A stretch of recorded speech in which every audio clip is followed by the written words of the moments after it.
ଖାଲି ଆଉ ଗୋଟେ କଥା କହିବି, ଛୋଟ କଥା, ଗୋଟେ ବ୍ୟତିକ୍ରମ ଓଡ଼ିଶାର ସାଧାରଣ ଶ୍ରୋତାମାନେ ଗୋଟେ ବ୍ୟତିକ୍ରମ ମୁଁ ଦେଖେ ଯେ ବଞ୍ଚିଥିଲା ବେଳେ କେତେ କିଏ କମେଣ୍ଟସ୍ ଲେଖନ୍ତି, ଆମେ ପଢ଼ୁ, କେତେ କିଏ କମେଣ୍ଟସ୍ ଲେଖନ୍ତି, ବିରୁଦ୍ଧରେ ଲେଖନ୍ତି, କିନ୍ତୁ ଆଜି ମରିଗଲା ପରେ ସମସ୍ତେ ଲେଖୁଛନ୍ତି ହ୍ୟୁମାନ ସାଗର ଭଳିଆ କଣ୍ଠଶିଳ୍ପୀ ଓଡ଼ିଶାରେ ମିଳିବନି, ହ୍ୟୁମାନ ସାଗର ଭଳିଆ ମଣିଷ ଏ ଜଗତରେ ମିଳିବନି, ସଙ୍ଗୀତ ଜଗତର ଗୋଟିଏ ତାରା ବେତାଜ ବାଦଶାହ ସେ ଆମକୁ ଛାଡ଼ି ଚାଲିଗଲା।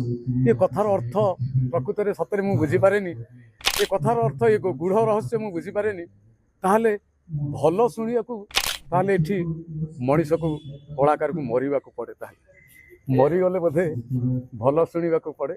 ଆସନ୍ତୁ ଆମେ ଏଥର କଳାକାରମାନେ ଭଲ ପାଇବାର ସାଉଁଟିବା, ନିଜକୁ ମାରିବାକୁ ପଡ଼ିବ। ଆସନ୍ତୁ କଳାକାରମାନେ ଆମେ ସମସ୍ତେ ମରିଯିବା। ଏତେ ପରିମାଣରେ ରୋମାଣ୍ଟିକ ଗୀତ ଆଉ ସ୍ୟାଡ୍ ସଙ୍ଗ ତାର ମାର୍କେଟକୁ ଆସିଲା ଯେ କି ଭଜନ ତାଙ୍କୁ କେହି ଚେଷ୍ଟା କଲେନି ଦେବା ପାଇଁ, ନା ଗୁଆଇବା ପାଇଁ ବି କେହି ଚେଷ୍ଟା କରିନାହାନ୍ତି।